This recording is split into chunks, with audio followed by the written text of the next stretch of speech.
اسرائیل پر Hamas کے اکتوبر 2023 میں حملے کے بعد اردن غزہ میں اسرائیلی فورسز کی کارروائی کا ناقدر رہا ہے اور ان پر جنگی جرائم کرنے کا الزام بھی عائد کر چکا ہے۔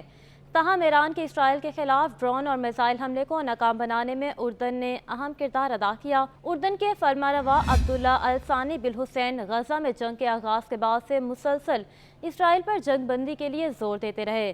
گزشتہ ہفتے انہوں نے فرانس اور مصر کے صدور کے ساتھ مل کر اسرائیل سے جنگ روکنے کا مطالبہ کیا تھا۔ اردن نے اتوار کو دعویٰ کیا تھا کہ اس کی فضائیہ نے اپنی فضائی حدود سے گزرنے والے درجنوں ایرانی ڈرون مار گرائے تھے۔ اس کے علاوہ اردن نے فوج کو بھی ہائی الرٹ پر رکھنے کا اعلان کیا تھا۔ عالمی میڈیا کے مطابق اردن کی جانب سے ایرانی حملوں کو ناکام بنانے میں کردار ادا کرنے پر اسرائیل میں پذیرائی اور حیرت کا ملا جلا رد عمل سامنے آیا ہے۔ ایران نے اردن کو اسرائیل کے ساتھ تعاون کرنے کی صورت میں حملہ کرنے کی دھمکی بھی دی تھی، جبکہ بعض مسلم ممالک میں اردن کے شاہی خاندان پر تنقید کی جا رہی ہے۔ اس کے علاوہ غزہ میں جنگ کے آغاز کے بعد سے اردن میں تواتر کے ساتھ احتجاج ہوتا رہا ہے اور حکومت نے مظاہرین کے خلاف کریک ڈاؤن بھی کیا ہے، جس پر ایمنسٹی انٹرنیشنل نے بھی تشویش کا اظہار کیا تھا۔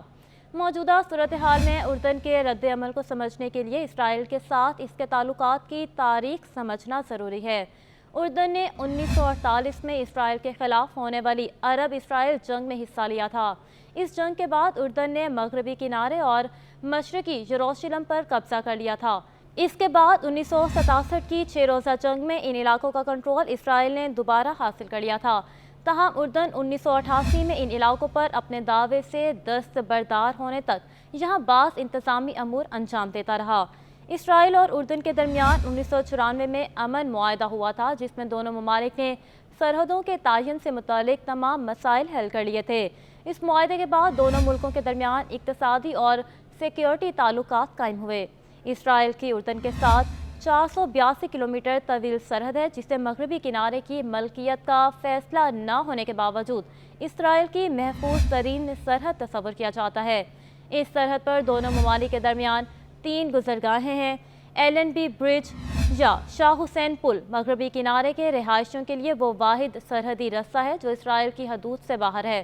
مغربی کنارے میں آباد فلسطینی غیر ملکی سفر کے لیے اسی کراسنگ کو استعمال کرتے ہیں۔ 1948 میں ہونے والی پہلی عرب اسرائیل جنگ کے بعد بڑی تعداد میں فلسطینی اردن منتقل ہوئے تھے۔ اس وقت اردن کی آبادی میں 50 سے 60% افراد کا تعلق نسلی طور پر فلسطینی علاقوں سے اردن منتقل ہونے والوں سے تھا۔ اسے بھی اردن میں عوامی سطح پر غزہ میں اسرائیل کی کارروائی کی مخالفت کی ایک بڑی وجہ قرار دیا جاتا ہے۔ امریکی تھنک ٹینک اٹلانٹک کونسل کے مطابق اردن کو ملک کے اندر بڑھتی ہوئی بے روزگاری کی وجہ سے خاص طور پر نوجوانوں میں حکومت کے خلاف پہلے ہی غم و غصہ پایا جاتا ہے۔ غزہ کی صورتحال اس غصے کو مزید بڑھا دیا ہے۔ اسی بڑھتے ہوئے غم و غصے کی وجہ سے حکومت نے بھی اسرائیل کے خلاف اپنی تنقید میں بتدریج اضافہ کیا تھا۔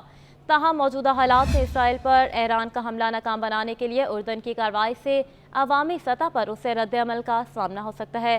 مبصرین کے نزدیک اردن کے اقدام کے کئی داخلی اور خارجی اسباب ہیں۔ تاہم اردن کی حکومت کا موقف ہے کہ اس کی فضائی حدود سے گزرنے والے میزائل یا فضا سے زمین پر گرتی ہوئی شے سے اس کے لیے خطرناک ہو سکتی تھی۔ اس لیے ہفتے اور اتوار کے درمیانی شب فضائی حدود میں ڈرونز کو گرایا گیا۔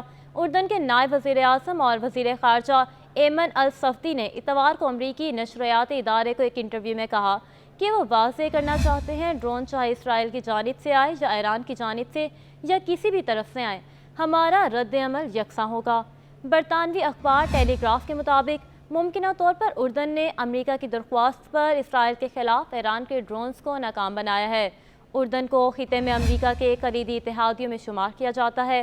امریکہ کے سینکڑوں اہلکار اردن کی فورسز کو تربیت فراہم کرتے رہے ہیں اور سال بھر مختلف مشقوں کی نگرانی کرتے رہے ہیں۔ شام کے ساتھ اردن کی سرحد پر الطنف فوجی اڈے کے پاس ٹاور 22 بھی قائم ہے، جہاں قلیل تعداد میں امریکی اہلکار موجود ہیں۔ طنف کا فوجی اڈہ شام سے آنے والے داعش کے حملہ آوروں اور ایران کے حامی عسکری گروہوں کو روکنے کے لیے امریکی حکمت عملی میں اہمیت کا حامل ہے۔ رواں برس جنوری میں اسی ٹاور 22 پر ڈرون حملہ کیا گیا تھا، جس میں 3 فوجی اہلکار ہلاک ہو گئے تھے۔ امریکہ نے ایران، نواز، عراقی، ملیشیا، کتائب، حزب اللہ کو اس کے لیے ذمہ دار قرار دیا تھا۔ امریکہ نے اردن کو 1996 میں اپنے غیر نیٹو